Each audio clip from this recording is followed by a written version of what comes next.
questão 4 da AP1 de 2019-1 teve pontuação média 2,2 de um total de 3 pontos, mediana 2,8, o que significa que metade dos estudantes tirou 2,8 ou menos, metade dos estudantes tirou 2,8 ou mais.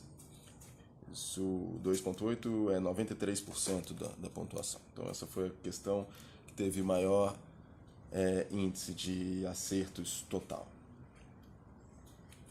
A questão de considere uma pirâmide regular de altura 4 centímetros e base um quadrado de lado 6 centímetros.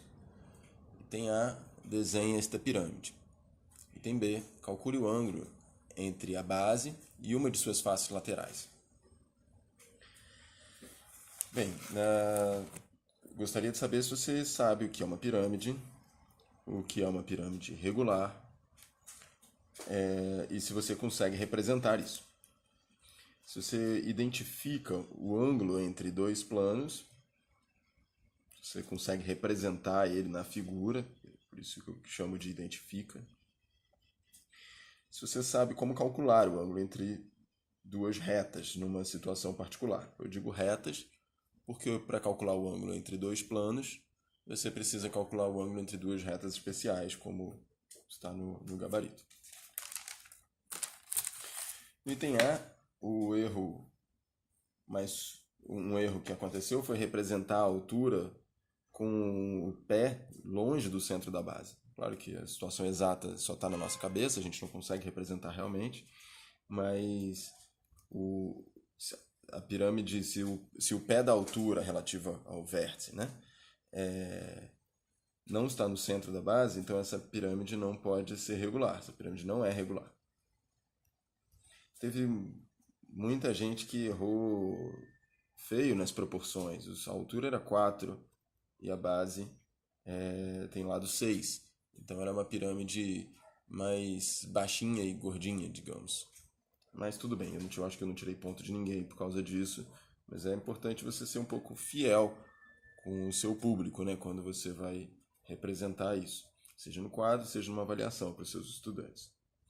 Também teve gente que desenhou uma vista superior, por exemplo, de uma pirâmide de base, uma pirâmide como essa da questão, é um quadrado com as diagonais.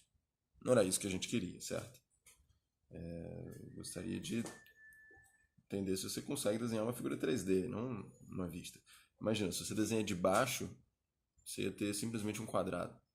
Então você chega para o seu aluno e pede para ele representar uma reta e ele te desenha um pontinho. Aí ele fala assim, não, mas é porque ela está virada, eu estou olhando de frente. Certo? É difícil você saber o que está dentro da cabeça do outro quando você está lendo a solução. Então é importante a gente interpretar o que se espera na questão.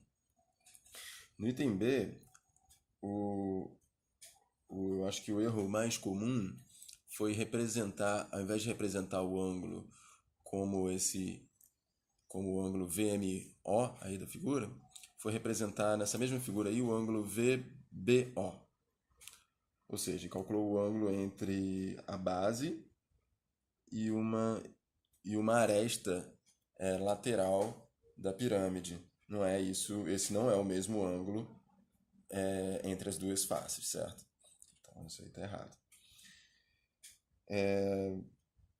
Muita gente percebeu que o triângulo VOM é um triângulo pitagórico, mas aí muita gente mesmo afirmou que os ângulos internos são 30, 60 e 90.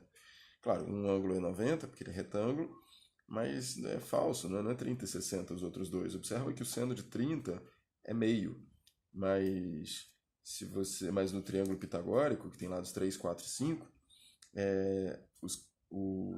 o seno dos dois ângulos não retângulos, né, são 3 quintos e 4 quintos, não tem meio ali. Então foi um erro que foi bastante comum entre diversos alunos. Então, essa questão, como ela teve um índice de acerto muito grande, se você errou, é bom você ficar esperto. Assim, eu recomendo que você veja o vídeo na semana 4, que trata de ângulo entre planos. Eu acho que ele está bastante instrutivo. Recomendo.